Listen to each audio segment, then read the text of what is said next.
TikTok, YouTube, Facebook, laakiin Qur'aanka iyo salaada nolosheen xaggee ka galayaan? Suurtagal baa in iimaan lagu noolaado xilligan adag ee tiknoolajiyadu ay degdegayso, wax walbana ay gacmaheen ay ku jiraan, qalbigeenana qaabka ula tacaamuli doonaa.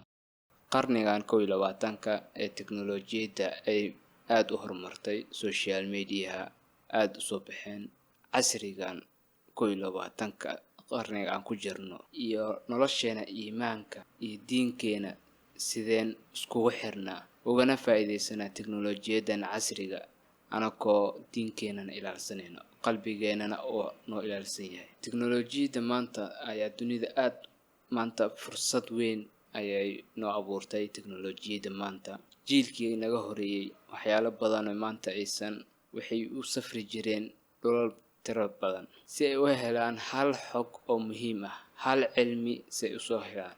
Maanta anaka jiilkeena waxaan fursad u helnay inaynu hal qoraal yar aan qorno inaan xog badan aan ku helno anakoo meesheena aan joogno, shaqadeena caadiga aan wadano. Taasi waa fursad maanta aan ku haysano dhanka tiknoolajiyada iyo social media.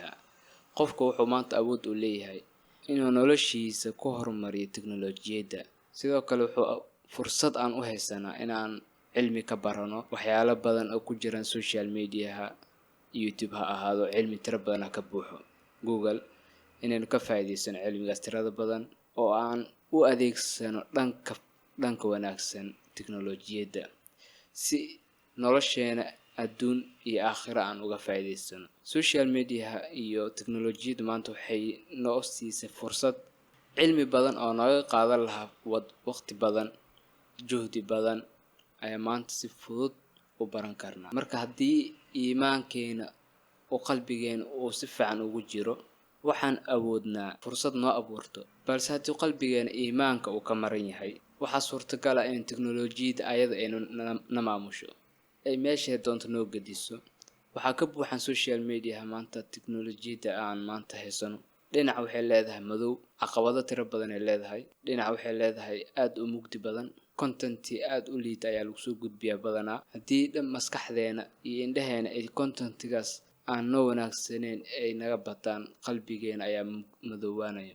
Mar hadduu qalbigeena madoowaado waxay ka dhigan tahay in iimaankeenu oo qalqal galayo. Marka tiknoolajiyada si aan uga faa'iideysano waxa u baahannahay in iimaankeena xaqiijino.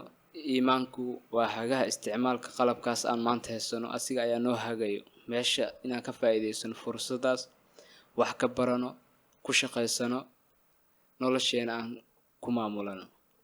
Waxaan noo saacidayso in iimaan qalbigeena uu ku jiro. Fursadaas waxaa looga faa'iideysan karaa horumarkan la gaari maanta qarnigan 21aad. Waxaa kaliya aan uga faa'iideysan karnaa markuu iimaanka qalbigeena uu ku jiro. Macluumaad degdeg ayaan ka heli karnaa meeshaas. Mararka qaar tiknoolajiyada dhinac kale ayay noo gedi kartaa. Caqabado tiro badan ay leedahay. Markuu qalbigaagana iimaanka ka maran yahay, waxay ka dhigan tahay inaynu halis meeshaas ugu jiro. Tiknoolajiyada maanta waa seef laba af leh. Dhinacaad u adeegsatid ay ku jaraysaa. Haddaan u adeegsano dhanka wanaaga, khayrka, diinta inaan uga faa'iideysano cilmiga maadiga, cilmiga diinta aan ka barano, fursad badan ay noo abuuri kartaa. YouTube waxaa ka buuxan koorsooyin tiro badan oo skills xirfado lagu barto. Waxaa ka buuxan podcastyo aad u tayo sareeyo oo cilmi kugu soo kordhinayo.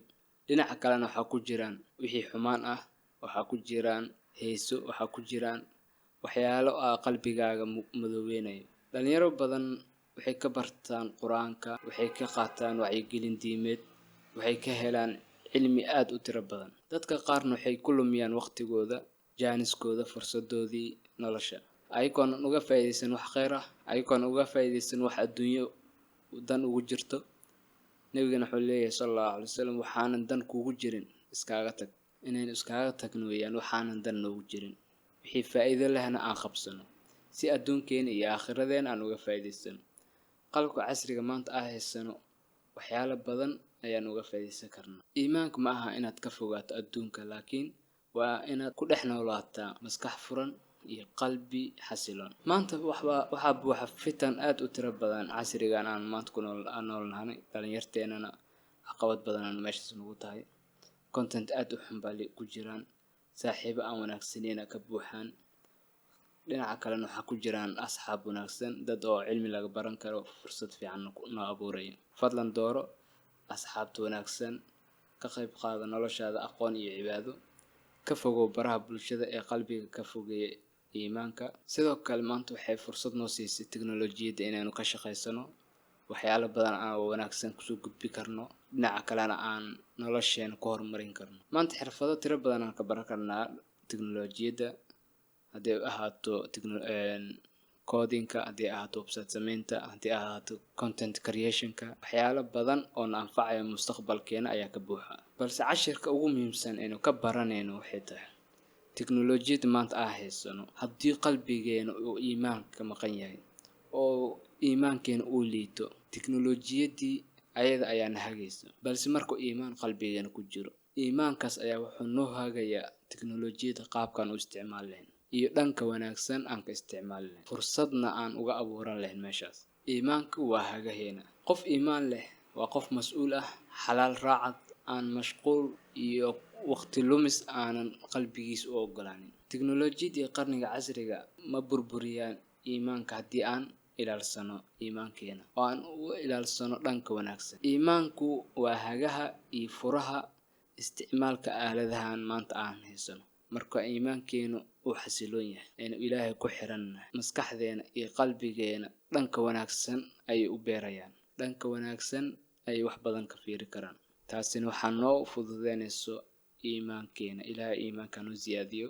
maanta tiknoolajiyadda waa seef laba af leh, dhankeeda wanaagsan iyo dhankeeda xun ayay leedahay. marka haddii aan iimaankeena iyo tiknoolajiyaddan aan isku biirino, nolosheena adduun iyo aakhiro wax badan ayaynu ka faa'iidi karnaa. haddii aad qalbigaaga xakamayso, qalab kasta oo casri ah adiga ayuu ku adeegaya. nolosheenana waxaa noogu muhiimsan qalbigeena inaynu ilaalino. adduunkan sidiisa banaan wuxuu ku habboon yahay inaynu gacanteena ku hayno. xirfad kasta aan barano, wax walbo na soo gala, hanti haddii rabta ahaato, waa inaynu gacanteena keliya aynu ku maamulno, balse qalbigeena aan u dhaafno cibaado suuban iyo iimaankeena inaan ku ilaalsan. waana muhiim nolosheena dhalinyaro maadaama aan nahnay caqabado tiro badan naga hor imaanayo. noloshan waxay u baahan tahay inaynu dadaalno. maanta fursad weyn ayaanu haysanaa.